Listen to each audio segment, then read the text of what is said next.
अस्सलाम वालेकुम, आप सबको मैं वेलकम करता हूं हमारे फाइवर स्मार्ट कोर्स की एक और नई क्लास में। सो बेसिकली आज हम सीखने जा रहे हैं कि आपकी गिग परफॉर्म कैसे कर रही है, उसके इंप्रेशंस, उसके क्लिक्स कैसे चेक करने हैं और कब आपकी गिग आपको डिलीट करनी चाहिए, क्या चीज़ें नोट करनी चाहिए, उसके बाद आप अपनी गिग को डिलीट कर सकते हैं और किस सूरत में कर सकते हैं। तो बेसिकली आज हम इस छोटे से टॉपिक को इन डिटेल में देखने जा रहे हैं। एक ये टॉपिक तो छोटा सा है, वो इतना बड़ा टॉपिक नहीं है, पर इसको हम बहुत डिटेल में पढ़ने जा रहे हैं। अच्छा, उससे पहले मैं आपको बता दूं कि कल रात हमारा बहुत ही अच्छा लाइव सेशन हुआ, जिसमें हमारे एक जो स्पीकर थे जिनको हमने इनवाइट किया था वो आए और कम्युनिकेशन स्किल के रिगार्डिंग बहुत ही बेहतरीन सेशन हुआ, जिसकी रिकॉर्डिंग भी मैंने पोस्ट कर दी है और लाइव सेशन की कंप्लीट रिकॉर्डिंग पे हमारे चैनल पे अवेलेबल है। और आपको एक सिर्फ अगर टू द पॉइंट जो लेक्चर था वो देखना है तो उसकी रिकॉर्डिंग भी मैंने अपलोड कर दी है। तो वो एक शॉर्ट रिकॉर्डिंग भी अपलोडेड है, जो आपको बेहतर लगे आपको वो आप देख सकते हैं। और शॉर्ट रिकॉर्डिंग की लिंक आपको यहाँ पर आई बटन में मिल रही है। तो अगर आपको कम्युनिकेशन स्किल सीखनी है तो आप जाके वो सेशन हमारा लास्ट नाइट वाला देख सकते हैं। सो अब हम आते हैं अपने टॉपिक की तरफ। जो हमारा टॉपिक है, अब देखें गिग, आप सबसे पहले अपनी प्रोफाइल खोल लें फाइवर की, और यहाँ पर आपका जो गिग्स का ऑप्शन है इस पर आप क्लिक कर देंगे और इस पर क्लिक करने के बाद आपकी जितनी गिग्स हैं वो ओपन हो जाएंगी। ठीक है, सो देखें इसमें आपके पास कुछ चीज़ें हैं।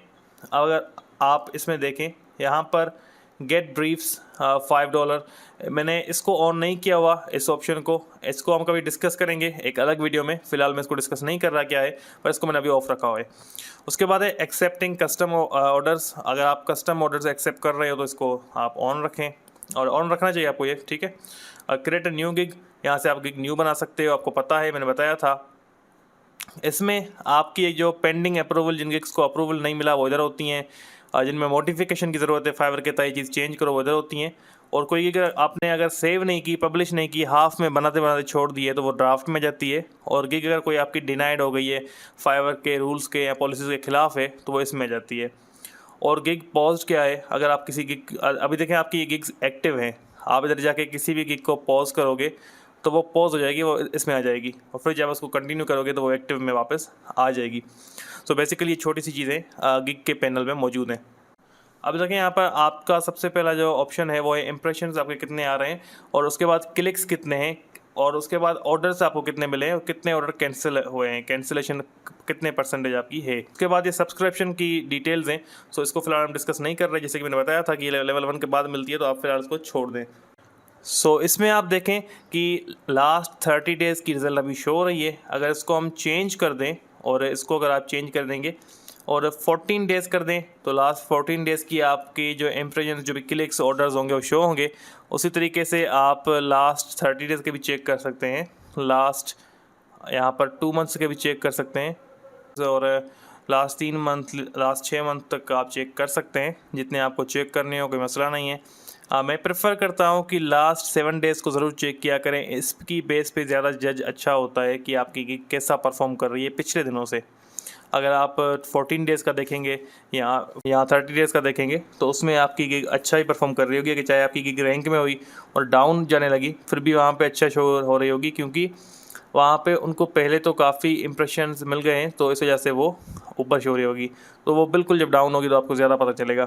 तो अगर आप 7 दिन का चेक करेंगे तो उसमें आपको ज़्यादा एक्यूरेटली पता चलेगा कि 7 दिन में हमारी गिग ने कैसा परफॉर्म किया है। सो अगर 7 डेज़ पे मैं क्लिक करूँ तो यहाँ के उसके हिसाब से, उसके अकॉर्डिंग मेरे पास रिज़ल्ट शो होंगे। जिस तरह के आपको रिज़ल्ट चाहिए, आपकी गिग्स पे 7 दिन में कितने क्लिक्स, कितने इंप्रेशंस आए हैं, सारी चीज़ें आप इन डिटेल चेक कर सकते हैं। उसके बाद आप जिस गिग के नेम पे क्लिक करेंगे, जिस गिग के भी नेम पे जाके आप क्लिक करेंगे, उसकी डिटेल्स खुल जाएंगी नीचे। तो यहाँ पर देखें डिलीवरी एवरेज टाइम। सो ये आपको पता है कि आपका डिलीवरी एवरेज टाइम क्या है, आप कितने टाइम में एवरेज के सब ऑर्डर डिलीवर करते हो। तो ये आपकी गिग का स्टेटस है कि आपकी गिग अभी एक्टिव है, और ये जो उस पर रिव्यूज़ हैं वो शो हो रहे हैं। और अगर आपको ऑर्डर्स बहुत ही ज़्यादा आ रहे हैं, जब आप, ये ऑप्शन है टॉप रेटेड बंदों के लिए, जब आपको ऑर्डर्स बहुत ज़्यादा आ रहे हो और आप हैंडल ना कर पा रहे हो, तो फिर आप इसको लिमिट कर सकते हो कि इस गिग पे इतने ऑर्डर आएँ, उसके बाद कोई ऑर्डर ना कर पाए। सो इस ऐप्स को ऑन कर सकते हो। उसके बाद एक्टिवेट वाटरमार्क, क्लाइंट को भेजने के बाद उस पर आपका वाटरमार्क आए कि ना आए, तो आप वाटरमार्क लगा सकते हैं इससे, और लगाना ही चाहिए।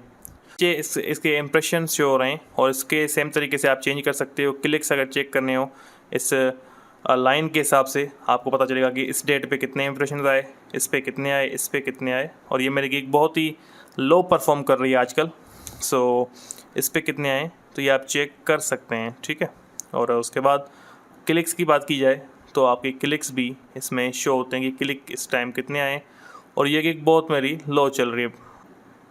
उसके बाद है ऑर्डर्स, इसमें ऑर्डर कितने आए, तो ऑर्डर मेरे पास इस गिग पे रिसेंटली कोई आया नहीं है 7 दिनों में, और ना ही किसी क्लाइंट ने मैसेज किया है, किसी से बात हुई है, तो इसके कन्वर्जन रेट और ऑर्डर्स भी 0 हैं। तो इस तरीके से आप इसकी डिटेल बेसिकली चेक कर सकते हो। गिग की जो परफॉर्मेंस यहाँ पे आप देख सकते हैं, यहाँ पे शो होगी, इसलिए कोई ग्राफ यहाँ पे अवेलेबल नहीं है, क्योंकि मेरे पास किसी क्लाइंट का इस गिग पे मैसेज नहीं आया, ना ही कोई इस गिग के ऊपर ऑर्डर आया है। सो आप इस तरीके से अपनी गिग की डिटेल्स चेक कर सकते हैं। यहाँ पर लास्ट में एक ऑप्शन है, what does your gig status mean. So ये आगे एक क्लास है, गिग स्टेटस क्या होता है। सो ये बेसिकली हम पढ़ने वाले हैं, हमारे टॉपिक के जो शेड्यूल हैं वो उसमें ये टॉपिक शामिल है। सो इसको हम बहुत ही डिटेल में पढ़ेंगे, टेंशन नहीं लें। आजकल इस गिग स्टेटस की वजह से मसला भी आ जाता है बहुत सारी गिग्स में, वो सर्च रिजल्ट में अपेयर नहीं हो रही होती। सो ये बहुत हम डिटेल में पढ़ेंगे, आप टेंशन नहीं लें। बहुत ही ईजी टॉपिक है, इतना कोई बड़ा टॉपिक है, मुश्किल टॉपिक नहीं है। तो उम्मीद है कि आपको गिग चेक करना, अपने गिग के बारे में डिटेल्स चेक करना समझ में आ गए होंगे। अच्छा, इसमें जो मेरा कोर्स फॉलो कर रहे हैं उनको तो पता है कि इंप्रेशंस क्या होते हैं। इंप्रेशंस वो होते हैं जब क्लाइंट आके आपके सबकी गिग्स चेक करता है, जितने भी इस बंदे सामने उसके शो होते हैं, जितनों की गिग वो दूर से भी देखेगा, बाहर से ही सबको एक एक इंप्रेशन चला जाएगा। पर जिस पे वो क्लिक करेगा उसके पास क्लिक सिर्फ उसके पास जाएगा। तो इस तरीके से शो हो रहे होते हैं आपके इंप्रेशन। कम से कम आपके डेली 200-150 इंप्रेशंस होने चाहिए, तभी आपकी गिग मतलब सही परफॉर्म कर रही है, बेस्ट नहीं, सही परफॉर्म कर रही है। उससे भी नीचे है तो फिर आपकी गिग को चेंजिंग्स की ज़रूरत है, और जैसे कि मेरी गिग को चेंजिंग की भी ज़रूरत है। तो इस तरीके से आपको ये नोट करना है। अगर आपकी गिग पिछले 15 या दिनों से या 1 महीने से 2000 इम्प्रेशंस भी नहीं ले पाई, तो फिर आप उस गिग को डिलीट करके नई गिग बना सकते हैं। 30 डेज़ की परफॉर्मेंस आप गिग डिलीट करके देखेंगे कि उसकी कितनी रही है परफॉर्मेंस। तो अगर 2000 भी मतलब बहुत कम है, अलग इससे ज़्यादा होने चाहिए, पर फिर 2000 भी नहीं है तो फिर आपको वो गिग फ़ौरन डिलीट कर देनी चाहिए। हाँ, उस पर रिव्यूज़ हैं तो फिर उसको ही चेंजिंग करके उसको वापस डी रैंक से रैंक में लाने की कोशिश करें। पर अगर आपकी उस पर कोई रिव्यू नहीं है तो फिर उसको डिलीट कर दें। अच्छा, तो हमारा एक जानने वाला बंदा था जिसको ऑर्डर नहीं मिलते थे, तो उसने गिग पर वो गिग अपलोड करता था, फिर वो परफॉर्म नहीं करती थी, वो डिलीट करता था। ऐसे करते करते उसने टोटल 74 गिग्स बनाई थी। उसको 74 गिग पे शायद ऑर्डर मिला था, उसने ऐसा कुछ बता रहा था। तो उसको काफ़ी टाइम लग गया।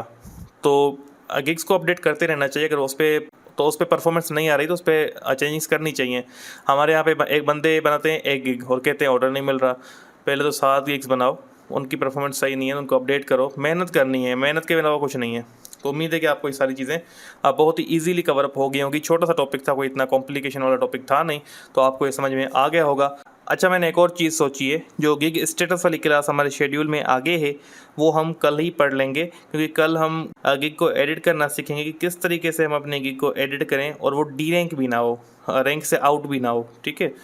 मतलब डैमेज, कम डैमेज उसको, डैमेज तो होगा किसी भी सूरत में आप करें, चेंजिंग होगा सही, पर कम डैमेज हो हमारी गिग को। अगर डी रैंक हो रही है तो कम, मतलब उसको नुकसान हो, हमारी गिग को कम नुकसान पहुँचे। चेंजिंग करने के बाद अगर बहुत एडिटिंग ज़रूरी है तो साहब में आप कैसे कर सकते हो, तो ये आपको कल सिखाया जाने वाला है। तो उसमें ही मैं कोशिश करूँगा आपको गिग स्टेटस भी समझा दूँ, और हमारी आगे की एक क्लास का एक जो लेक्चर है वो कल की क्लास में ही आ जाए, क्योंकि वो दोनों कल के छोटे टॉपिक्स हैं, तो कल थोड़ी सी और डिटेल वीडियो हो जाए। क्योंकि आज हमने गिग के बारे में, डेटा के बारे में पढ़ा है, तो कल हम स्टेटस वगैरह के बारे में पढ़ेंगे, और गिग को थोड़ा सा एडिट करने के, मॉडिफाई करने के बारे में मैं डिटेल में आपको समझाना चाहूँगा। सो बहरहाल उम्मीद है कि आपको ये क्लास समझ में आ गई होगी, और अगर अभी तक इस वीडियो को लाइक नहीं किया तो लाइक करें, इस चैनल को सब्सक्राइब कर दें। और अगर आपको हमारे व्हाट्सअप ग्रुप में ऐड होना है, जहाँ पर हम अपने लाइव सेशंस के लिंक्स वगैरह शेयर करते हैं, असाइनमेंट्स और भी बहुत सारी चीज़ें शेयर करते हैं, तो आपको अगर उसमें ऐड होना है तो आपकी स्क्रीन पर मेरा व्हाट्सअप नंबर शो हो रहा है, आप मुझे मैसेज कर सकते हैं, मैं आपको उस ग्रुप में ऐड कर दूँगा। तो तब तक अपना ख्याल रखिएगा, मिलते हैं कल एक और नई क्लास के साथ। तब तक के लिए अल्लाह हाफिज़।